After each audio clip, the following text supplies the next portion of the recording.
We are going to go to line number 1, and we are going to say good morning to Sue. Hi, Sue. Hi, Randy. How are you? I'm well. How are you doing? Good. I want to talk about the shipbuilding contracts. Yes, sir. $35 billion. Is it being awarded today? Yes, it is. Yep.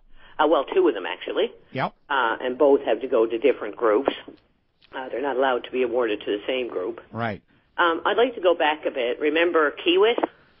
Very well. And Marystown, we were in on that, and then inexplicably last year they pulled out saying they didn't have enough human resources. Yep. Leaving Marystown in a mess. Then there's the big question on Emera and why it powered Nova Scotia. Mm-hmm. We may find out the answers to all of that today. By the way, Randy, it's 8,500 jobs a year for 30 years. Wow. 8,500 jobs. A year for 30 years. For 30 years, man. Yeah, 8,500. and they would expect, they're already saying in Nova Scotia, if it happens, of course, they'll have a housing and business boom. Oh, my Lord, will they ever? Then, of course, power could probably flow through both Quebec and the Emera project. And we will find out how just ill-served we have been by our politicians. This could be the worst thing perpetrated on this province since we've been confederated. It's a joke. It's Marystown in a mess. Do you realize what would happen if Nova Scotia gets this, Randy? Guess where the outflow of our youth is going? To there. Sure. And guess where our power is going? Mm-hmm. Yeah. And the jobs and the economy.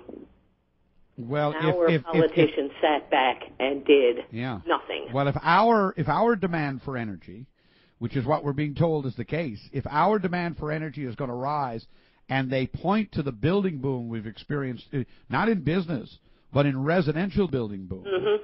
If you look at Nova Scotia and say we're going to drop 8,500 high-paying jobs on you, which, by the way, is probably, I don't know, what would you say, 200% more than the high-paying jobs we have in the oil industry in the province? Well, I think the high-paying ones are, 1,500? Yeah, we got a couple of grand, right? Yeah. So, no, there's no I'm telling you now that we may get... So we've lost the contract, and now we're going to supply them the cheap power, and we're going to pay for it.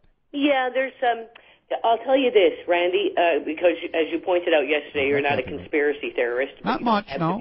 How about we just be business people, and we say this, that a couple of things have occurred here. As you know, we were in that contract bidding right up until last year. Yep. Kiewit, as I said, inexplicably pulled out. They're the largest company of their type in the world. They wouldn't have human resource problems like that.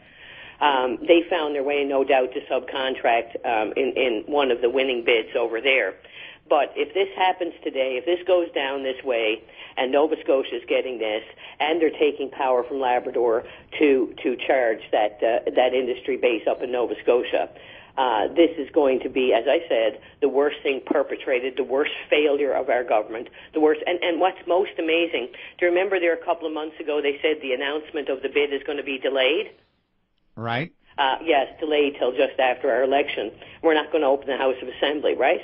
We are not. We've just lost Marystown, 8,500 jobs. And this business of how our energy needs are going to increase, they haven't proven that yet. They still haven't proven that. Now they're talking about people changing over from oil to electric heat, and that's what's going to drive it because, as you know, the population part doesn't work because our population is actually going down. The industry part doesn't work because we've lost all of our industry, so that can't be it. So now they're going to have people transferring over from oil to electric heat in their houses, and that's what's going to drive it. Sure, I suppose what they're telling us is true, Randy. Maybe everyone should stay on oil.